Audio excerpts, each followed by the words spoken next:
I want to talk to you about the African and the African American, the blacks, studies.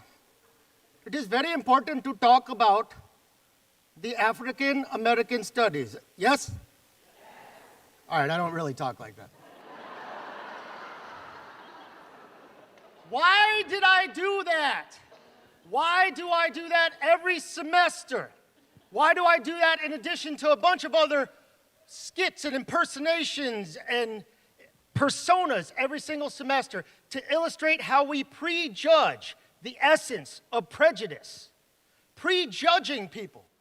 You think you know what someone knows based on what they look like. Black, white, brown, gay, straight, short, wheelchair, Syrian, Bosnian. Most people can't point these places out on a map.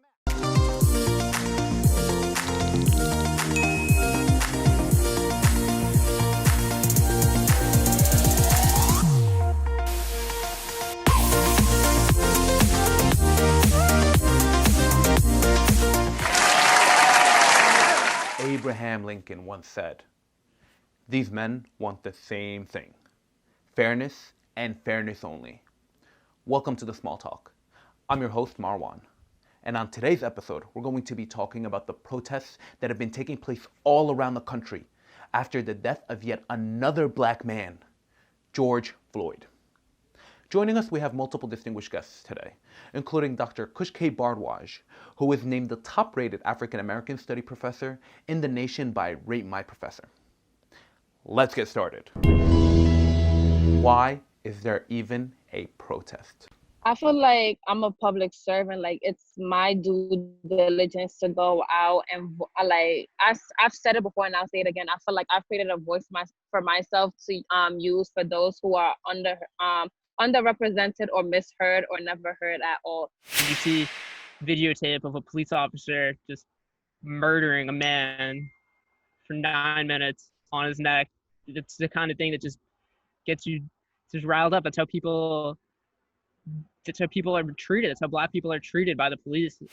Reaction to George Floyd's death, but basically years and years and years of built up anger over inequality. As an educator, you know, who am I to sit by as these things happen, as a history book chapter, you know, in 50 years happens right in my own hometown. So I felt like, you know, I wanted to get out there. I wanted to show support. And, you know, I got to say my ferry ride home yesterday was very reflective. This is not an isolated incident. And the problem with how we perceive and treat Black people is the lack of understanding of what? A context. Don't just say this is one incident. Don't just say, oh, there's this, there's this, there's this. No, there's 400 years of this. But in 10 days, you saw a white lady calling the cops in a frantic, I'm going to get raped by a Black man tone. Then you saw the hunting of a Black man by two white people in a pickup truck and another guy filming it on another truck. And then you see this man's murder. But that's still what's caught on tape. That's still what's caught on camera. And in 1992, they had it on tape. We thought we'd have justice then. There's a context here. And the context is of centuries of discrimination, hatred, and bias against Black skin, Black people, Black bodies, Black life. So that justifies all the rioting going on? The protests matter. This is important. The riots, and again, our governor stands shoulder to shoulder with me on that. They want you to focus on riots. They want you to think about riots rather than think about that man's knee on that man's neck, taking his life. It's a distraction. It's a distraction device. At the end of the day, Ice-T, you know who Ice-T is, right? I'm not that old, right? Ice-T, back in the 1992 rebellion, in the LA riots and uprisings, as we call them, notice the nomenclature. He said, when a child throws a fit, he breaks his own toys. Yeah. The riots are justifiable because we have spent several centuries ostracizing and marginalizing one specific minority group in America, and that's Black America. I can't tell people how they should respond. But what I'm saying is I completely understand that I will never be in the situation of being a Black person targeted by the police. But I understand that they have a lot of anger built up. Contacting Nick, he tried. He took a knee peacefully. And I put this on Instagram too. I said he took a knee peacefully. This man lost his job. He lost his title. He lost a lot of stuff from taking his knee. He clearly stated, I'm kneeling because of the injustice in the world against Blacks. That cops are allowed to do this and just like walk free from it. But I feel like they went through the proper channels. I'm not Black. I'm not in their position, even though I could identify as an African American. But the truth is I don't feel their pain. I am viewed differently. I am treated differently than them. No, I've got a problem with that. Like, I cuss like a sailor. If I have a conversation with you and I do not, that's when you need to be scared. And here's the reason. If I want to make sure that you listen very carefully to everything I say and you take it in, I am very calculated and pointed in the words that I use to express it. And there's no profanity because I don't want you to be distracted or sidetracked by the profanity and not pay attention to the message. In my opinion, the riots are the distraction. The message is the protesting. And I think the message is getting lost on all of the rhetoric and all of the feelings and everything attached to the rioting. Interesting. Now, I hear people saying that all cops are bad. What do you think? One cop isn't going to make a difference because I know a lot of cops that would never in a million years agree with what happened, whether it's Eric Garner or Trayvon Martin or George Floyd. I don't think all cops are bad at all, honestly. That's not at all. It just feels like certain cops in certain cities, like certain states, I should say, get away with it more than others. No, all cops need to die. All cops are satanic and evil. No, I'm kidding. Obviously no. But you know what? I saw a meme from someone who was very close to me saying, nobody hates bad cops more than good cops. Please, shut up. Please. If that was the case, they would have stopped the bad cops. The fact is, there's a difference between thinking, oh, what they're doing to the Black people is bad, saying, hey, stop that, don't do that. And what the third thing, actually acting and doing what John Brown did, which was to set off waves of slave revolts. Does that make sense? Personally, I have a bigger issue with the system than I do with people saying all cops are bad. Now, how do you expect to fix all that? I think just listening to like the people and like addressing, be like, hey, we have a problem. These are the steps we plan on taking to fix them. It's going to take time, but we hear you. Let's do something about it. I think so many people would be like, yes, like if a certain, like, I don't know, a high-ranking public official were to say something like that. Like I've seen a lot of petitions to defund police. That's not the greatest idea because that's just going to give everybody that maybe the protesters just want to live a better life. The people that are fed up, they just want to be equal. They just want to have the same advantages as everybody else in their community. But you got to put in mind that there's a lot of bad apples.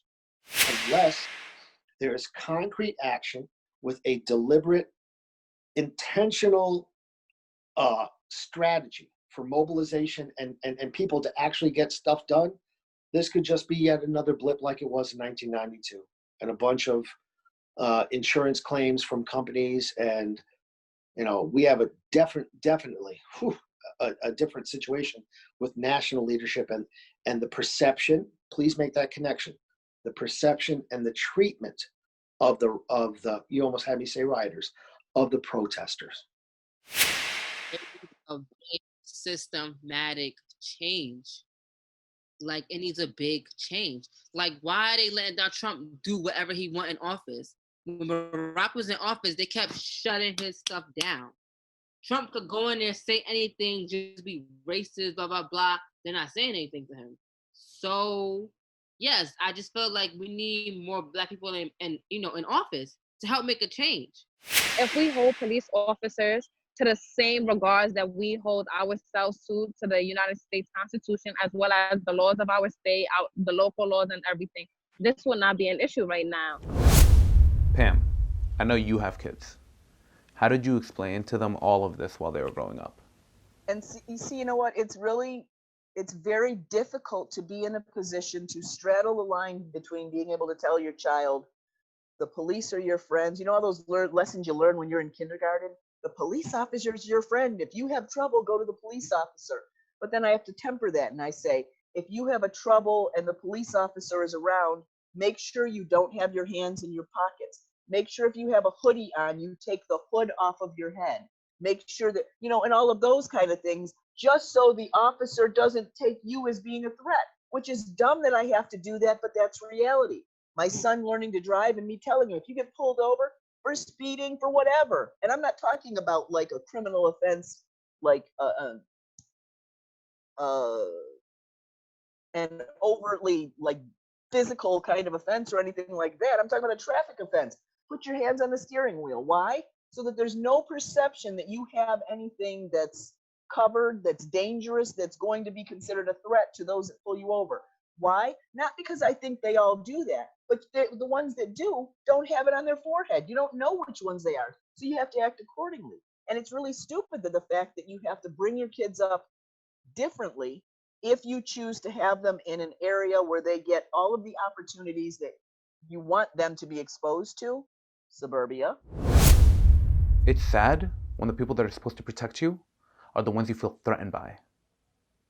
Now let's turn to our next guest, Scott Burns, who's a former NYPD officer. Scott, tell us what the procedure is for making an arrest.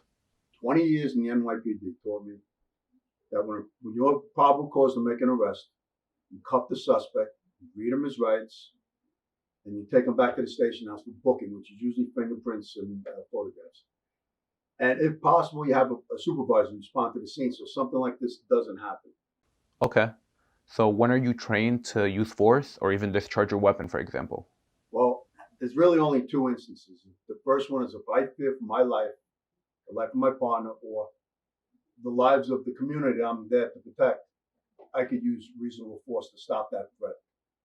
The other one is if a suspect is fleeing the scene and I consider him armed and dangerous and he's a threat to the community, I could take action there until the threat is eliminated. But I can tell you right now, I never once wanted to use my weapon in the line of duty. I didn't even want to take my gun out of the holster because only bad things happen. I completely agree. The use of violence in general brings no one any good. So what's something you do to improve a police department? Like I said before, supervisor coming to the scene. Also, I'm not sure if Minnesota PD has body cams. If they don't, they're coming. Body cams help. They help. This kind of a situation like this, they help. And as far as the supervisor body cams, this would have never happened. Those other three officers don't know what they were thinking, but they should have took action. And maybe because Chauvin was a veteran, they want to do anything.